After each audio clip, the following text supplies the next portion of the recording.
Olha, você pode participar do programa. Telefone de Belo Horizonte, código de área de Belo Horizonte é 31. E o telefone aqui do nosso programa é 3469-2531.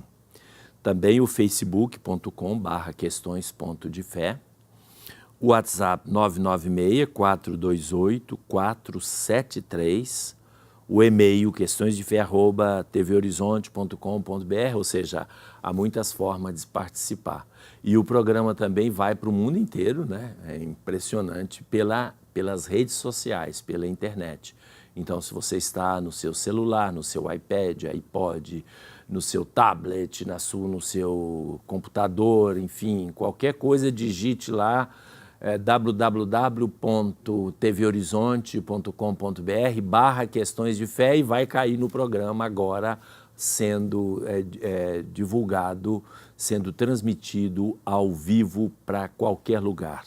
Naturalmente é em português, né? Então é difícil que outras pessoas o sigam em outra língua. Bom, outra coisa que eu gostaria de dizer, e é uma informação que eu passaria para todos, né? É que nós teremos... Há uma tradição americana de, na próxima quinta-feira, que é a quarta quinta-feira de novembro, eu acho muito bonito, vem de longa data, o Dia de Ação de Graças. Nos Estados Unidos é um dia tão importante quanto o Natal. As pessoas se reúnem, as famílias se reúnem, é uma tradição já que tem algumas dezenas de anos. Em 1909, Joaquim Nabuco era embaixador do Brasil em Washington, nos Estados Unidos. E no Dia Nacional de Ação de Graças, ele foi à celebração na Catedral de Nova York, na São Patrício. Ele ficou tão encantado com tudo, com o entusiasmo e com as festas que se fazem nos Estados Unidos durante esses dias. O povo começa a viajar hoje, né? Até no fim de semana já estão todos viajando lá para comemorar, para festejar, enfim, celebrar a Ação de Graças, que ele motivou o presidente que depois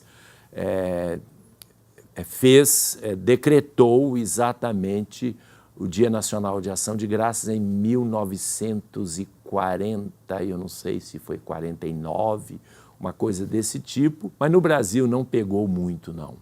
Na verdade, ficou uma tradição restrita aos Estados Unidos e ao Canadá. Mas a ideia é boa, não há dúvida nenhuma. Até porque aqui não é feriado, mas se fosse feriado também, não adianta muito, né? Porque todos os feriados no Brasil, eles não têm significação alguma a não ser para o pessoal poder ir para a praia, viajar, curtir um fim de semana prolongado ou qualquer coisa. Por exemplo, dia 15 de novembro, alguém sabe que feriado que foi? Proclamação da República, né? Mas alguém lembrou disso? Alguém lembrou da proclamação da República, que esse feriado era para isso? Não, o pessoal faz feriado por feriado. Acho que nem dia 7 de setembro mais estão lembrando que é a independência do Brasil. Ou seja, os feriados no Brasil, sejam eles cívicos ou religiosos, tem pouco efeito. De modo que um feriado de ação de graças, se não existe, de fato, uma cultura que leve a isso, não faz muito sentido. Por isso, eu acho que nem jamais deveria, no Brasil, fazer esse dia como dia de folga, dia de feriado, porque não vai se comemorar esta ação de graças. Na Europa, em geral, não existe, porque também não há esta cultura. Mas agradecer a Deus pelo ano que está passando, a gente deve agradecer. Normalmente nós o fazemos no dia 31 de janeiro, na passagem do ano, principalmente aqueles que agradecem a Deus através de uma celebração. Nós vamos ouvir agora o Denis, que vai continuar a falar sobre a formação. Ele não é da teologia ainda, está começando a filosofia. E, portanto, o que ele diz, né, dentro da sua etapa de caminhada acadêmica. Ele fala também as atividades que existem lá no ISTA, atividades culturais, atividades sociais, e que dão este fundamento para que a academia, a escola, o ISTA, e aliás o diretor, né, o Frei Jacir, estava falando para mim que o ISTA teve notas muito boas, como a PUC também, no Enem, muito boas, e que foram mais ou menos semelhantes à FAGE. A FAGE se destaca na filosofia, mas como teologia também a PUC, o Instituto de Teologia Dom João Rezende Costa, e o ISTA tem muito boa avaliação do MEC, do Ministério da Educação e Cultura. Então vamos ouvir mais uma vez o Denis Rezende falando sobre a formação dele no Instituto São Tomás de Aquino. A Ordem dos Frades Menores, aqui, né, na província de Santa Cruz, que abrange esse território aqui de Minas Gerais, né, a qual eu pertenço, né, já é comum dela que os estudantes nossos estudem aqui no ISTA. Somos sócio-fundadores, inclusive, do Instituto, né, que nós temos um protagonismo bastante grande nosso. Né, nós podemos criar, podemos desenvolver com bastante liberdade. Agora, mês passado, mês retrasado, estivemos envolvidos com a Semana Literária. Esse mês passado, nós estivemos envolvidos com a Jornada de Saúde Mental. Além desse, né, do conteúdo escolar, né, essas outras atividades que eles te dão a liberdade, né, de poder criar, de participar, de ser protagonista, eu acho isso muito importante. O ISTA já está na 6ª edição da Jornada de Saúde Mental e dos Direitos Humanos. Esse ano nós trabalhamos a educação, a diversidade e os direitos humanos. Fizemos toda uma roda de conversa para debatermos justamente o tema da diversidade dentro da escola. Então, tratamos a questão da diversidade sexual, a questão do gênero, que é uma questão tabu aí, né, hoje em dia, né, questão polêmica. Né, pegamos também o caso da inclusão, né? Temos muitas dificuldades ainda, estamos engatinhando ainda nesse campo, né?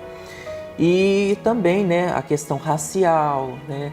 Toda essa questão que nós estamos aí vivendo da PEC 241, todas essas discussões, né? Trouxemos tudo isso para essa mesa de debate. O religioso ele deve estar junto com o povo, né? Hoje em dia a ciência e a religião devem cada vez mais caminhar juntas. Em nenhum caso a pessoa humana pode ser instrumentalizada para fins alheios ao seu mesmo progresso, que pode encontrar cumprimento pleno e definitivo somente em Deus e em seu projeto salvífico. Efetivamente, o homem, na sua interioridade, transcende o universo e é a única criatura que Deus quis por si mesma. Por esta razão, nem o desenvolvimento do seu pensamento, nem os seus bens, nem os que compartilham a sua história pessoal e familiar podem ser submetidos a injustas restrições no exercício dos próprios direitos e da própria liberdade. A pessoa não pode ser instrumentalizada para projetos de caráter econômico, social e político impostos por quem quer que seja, qualquer que seja a autoridade, mesmo que em nome de pretensos progressos da comunidade civil no seu conjunto ou de outras pessoas no presente e no futuro. É o negócio, né? O fim justifica os meios, tem nada disso não. É necessário, portanto, que as autoridades públicas vigiem com atenção para que toda restrição da liberdade ou qualquer gênero de ônus imposto ao agir pessoal nunca seja lesivo da dignidade pessoal e para que seja garantida a efetiva praticabilidade dos direitos humanos. Tudo isto, uma vez mais, se funda numa visão do homem como pessoa, ou seja, como sujeito ativo e responsável do próprio processo de crescimento juntamente com a comunidade da qual ele faz parte. Isso é muito importante, né? Alguém fala assim, não, roubar não tem problema desde que seja para o projeto político que vai ser em benefício de todos. Essa história nós já conhecemos bem, tá? Porque, na verdade, não se justifica nem isso. E quanto mais quando a pessoa começa a roubar supostamente para solidificar um tal projeto político que se diz em benefício do povo, mas rapidamente o povo passa a ser o bolso do político. Então é preciso que a gente esteja vigilante e que a doutrina social da nossa igreja seja de fato absorvida por todos, por bispos, padres, religiosos e religiosas, leigos e leigas, e que a opinião da igreja passe para toda a população. Voltamos daqui a pouco.